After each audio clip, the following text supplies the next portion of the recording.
Final ಆಗಿ 45 movie ನೋಡಿ ಬನ್ನಿ. ಒಂದು ಸಣ್ಣ ಮಟ್ಟಿಗೆ ಸ್ಯಾಟಿಸ್ಫ್ಯಾಕ್ಷನ್ ನನಗೆ ಸಿಕ್ತು. ಯಾವ ಕಾರಣಕ್ಕಂದ್ರೆ ಏನು ನಾವು ಎಕ್ಸ್ಪೆಕ್ಟೇಷನ್ ಇಟ್ಟು ಹೋಗಿದ್ದಿಲ್ಲ ಅದು ನಮಗೆ ಹೊಳ್ಳಿ ಸಿಕ್ತು ಅಂತ ಹೇಳ್ಬೋದು. ಅಂದ್ರೆ ಏನು ನಾವು ಆಡಿಯನ್ಸ್ ಯಾವ ಕಾರಣಕ್ಕೆ ನಾವು ಹೋಗಿರ್ತೇವೆ ನೋಡೋಕೆ, ಅಂದ್ರೆ ಈಗ ಒಬ್ಬ ಹೀರೋನ ನೋಡೋಕೆ ಹೋಗಿದ್ದೇವೆ ಅಂದ್ರೆ ಅದು ಒಂದು ಏನೋ ಇಂಟೆನ್ಷನ್ಲಿ ಹೋಗಿರ್ತೇವೆ.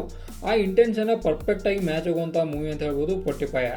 ಯಾವ ಕಾರಣಕ್ಕಂದ್ರೆ ಅರ್ಜುನ್ ಜನ್ಯ ಅವರ ಸ್ಟ್ರಾಂಗ್ ಇರೋದು ಇದ್ರೊಳಗೆ ಒಂದು ಮ್ಯೂಸಿಕ್ ಒಳಗೆ ಅದನ್ನು ಭಾಳಷ್ಟು ರೀತಿಯ ಒಂದು ಇದು ಎಫೆಕ್ಟಿವ್ ಆಗಿ ತೋರಿಸೋ ಪ್ರಯತ್ನ ಪಟ್ಟಾರು. ಅಂದರೆ ಮ್ಯೂಸಿಕ್ ಬಗ್ಗೆ ಅಷ್ಟು ಮಾತಾಡ್ತಾನೆ ಈಗ ನಾನು ಅಲ್ಟಿಮೇಟ್ ಲೆವೆಲ್ ಮ್ಯೂಸಿಕನ್ನು ಈ ಒಂದು ಮೂವಿ ನಾವು ನೋಡ್ತೇವೆ.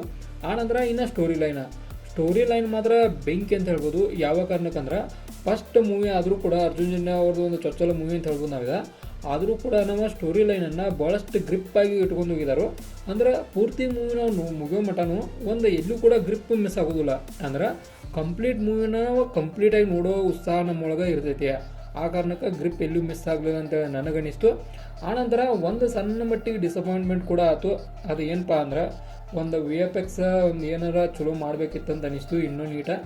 ಯಾವ ಕಾರಣಕ್ಕಂದ್ರೆ ಇಡೀ ಮೂವಿ ಡಿಪೆಂಡ್ ಇರೋದನ್ನು ಅರ್ಧಕ್ಕಿಂತ ಸ್ವಲ್ಪ ಕಡಿಮೆ ಅಂತ ಹೇಳ್ಬೋದು. ಒಂದು 40% ಅಂದರೆ 30% ಈ ಒಂದು ಮೂವಿ ಒಳಗೆ VFX ಮ್ಯಾಗ ಡಿಪೆಂಡ್ ಐತಿ.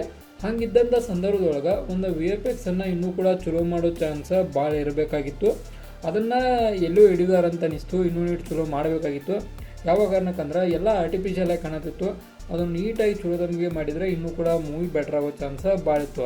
ಇನ್ನು ಮೂವಿ ಫೋಕಸ್ ಇರುವಂಥ 3 ಕ್ಯಾರೆಕ್ಟರ್ ನಮ್ಮ ಶಿವಣ್ಣ, ಆನಂತರ ನಮ್ಮ ರಾಯಪ್ಪ ಉಪ್ಪಿ, ಆನಂತರ ನಮ್ಮ ರಾಜ್ಬೀರ್ ಶೆಟ್ಟಿ ಅವರ ಅಲ್ಟಿಮೇಟ್ ಲೆವೆಲ್ ಆಗಿ ಅವರ ಒಂದು ಪ್ರದರ್ಶನವನ್ನು ನೋಡ್ಬೋದು ನಾವು. ಅದರೊಳಗೂ ನಮ್ಮ ರಾಜ್ಬೀರ್ ಶೆಟ್ಟಿ ಅವರ ಒಂದು ವಿಶೇಷತೆಯನ್ನು ಹೊಂದಿರ್ತಾರೆ ಪ್ರತಿಯೊಂದು ಮೂವಿ ಒಳಗೂ. ಈ ಒಂದು ಮೂವಿ ಒಳಗೂ ಕೂಡ ಅದನ್ನು ನಾವು ಕಾಣ್ತೇವೆ. ಅಂದ್ರೆ ಈ ಒಂದು ಮೂವಿ ಒಳಗೆ ತನ್ನದೇ ಆದ ವಿಶೇಷ ಕ್ಯಾರೆಕ್ಟರ್ ಆ ಒಂದು ಪಾತ್ರಕ್ಕೆ ಐತೆ ಅಂತ ಹೇಳ್ಬೋದು. ಅಂದರೆ ರಾಜ್ಬೀರ್ ಶೆಟ್ಟಿ ಅವರ ಅದನ್ನು ಅಲ್ಟಿಮೇಟ್ಲಾಗಿ ನಿಭಾಯಿಸಿದಾರು. ಆನಂತರ ಇನ್ನೊಂದಷ್ಟು ನಾವು ಈ ಮೂವಿ ಬಗ್ಗೆ ಮಾತಾಡೋದಾದ್ರೆ ಅದರೊಳಗೂ ಶಿವಣ್ಣನವ್ರ ಬಗ್ಗೆ ಮಾತಾಡೋದಾದ್ರೆ ಒಂದು ನಾವು ಆಡಿಯನ್ಸ್ ಆಗಿ ಅಂದರೆ ಶಿವಣ್ಣನವರ ಫ್ಯಾನ್ಸ್ಗಳಿಗೆ ಯಾವ ರೀತಿಯಾಗಿ ನಾವು ಶಿವಣ್ಣನ ನೋಡಬೇಕು ಅನ್ನೋ ಒಂದು ಏನು ಬಯಕೆ ಇತ್ತಲ್ಲ ಆ ಬಯಕೆಯನ್ನು ತೀರಿಸಿದಂಗಿತ್ತು. ಅಂದ್ರೆ ಈ ರೀತಿಯಾಗಿ ನಾವು ಶಿವಣ್ಣನ ನೋಡ್ರೆ ಹೆಂಗಿರ್ತೈತಿ ಅನ್ನೋದನ್ನು ತೋರಿಸ್ಕೊಟ್ಟಂಗತ್ತು. ಆನಂತರ ಮೂವಿ ಸ್ಟೋರಿ ಲೈನನ್ನು ಹೇಳಿದಾದ್ರೆ ಒಂದು ಲೈನ್ ಹೇಳಿದ್ರು ಕೂಡ ಮೂವಿ ಸ್ಪಾಯ್ಲರ್ ಆಗಿಬಿಡ್ತೈತಿ.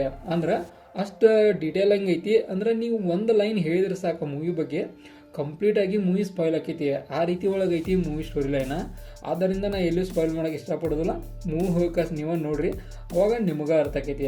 ಆನಂತರ ಎಲ್ಲ ಕೂಡ ಬೆಸ್ಟ್ ಇತ್ತು. VFX ಇನ್ನೂ ನೀಟ್ ಚಲೋ ಮಾಡಿದ್ರೆ ಇನ್ನೂ ಕೂಡ ಚಲೋ ಆಗೋ ಚಾನ್ಸ್ ಭಾಳ ಇತ್ತು.